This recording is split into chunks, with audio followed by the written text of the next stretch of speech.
The child has not taken an oath, Furlong interrupted at this point. She is old enough to do so. A Bible was brought, and I was made to swear upon it. You understand, child, Furlong said to me. If you say something that is untrue after swearing, your soul is in mortal danger. I nodded, scared. Now, child, what are the names of Juniper's friends? It was an appalling choice, between damnation and my love for Juniper. I did not want to tell a lie, but I could not give them evidence that would let them burn Juniper or persecute her friends.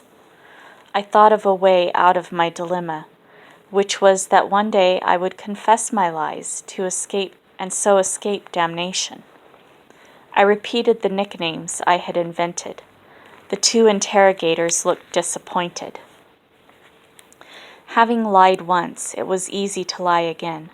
I lied in answer to a question whether I had ever seen anything magic happen in Juniper's house. I lied when asked whether I myself had ever flown.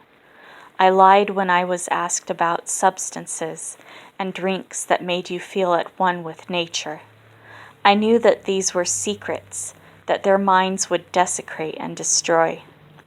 The questioning became more severe. Why did you stop attending Mass? Furlong asked. Because you preached against Juniper and made everyone hate us, I said pertly. Mind your tongue, child, he said. Juniper told you, didn't she, that the religion of Jesus was wrong and that you must give it up and worship someone else? No, she encouraged me to go to church and to worship God. So Juniper was a Christian?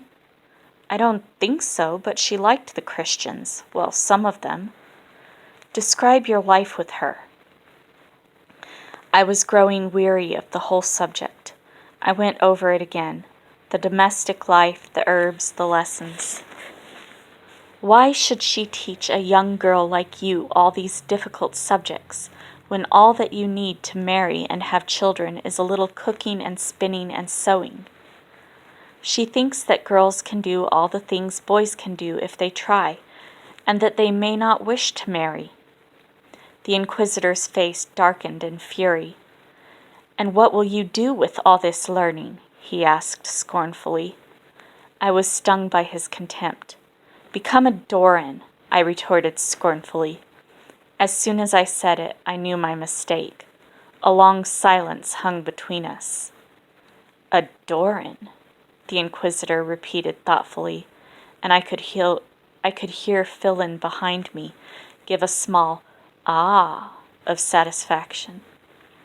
Now, will you tell us exactly what that is? Slowly, painfully, they drew my dark secret from me. I had been so proud of my lying and my cleverness, and then in a moment I had condemned the person I loved most in the world.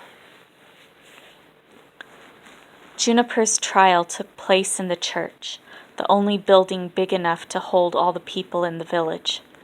I went to it with a heavy heart, knowing that they would use my evidence against Juniper. Yet at least I would see her, would be able to tell if she was all right. I did not dare to think of what the end might be. They had cleared away the usual benches on which the older people sat, had put them in a ring around the nave with more chairs. It reminded me of a bear-baiting ring I had seen on my journey with Juniper. I had a seat apart from the villagers, so that I could not talk to them. My eyes sought Coleman in the crowd, and I exchanged glances with him. His grave, sweet expression was immensely comforting at a moment when I needed comfort. Juniper came in from the side entrance of the church. She was thin and drawn-looking, but her eyes were alight. She moved easily, and when I dared to look at her, she smiled at me as lovingly as ever. Did she not know the use they had put me to? The inquisitor started gently, politely. It struck me that he was trying to get the people onto his side. Your name is Ninnock, commonly known as Juniper. Yes. It is alleged that you are guilty of acts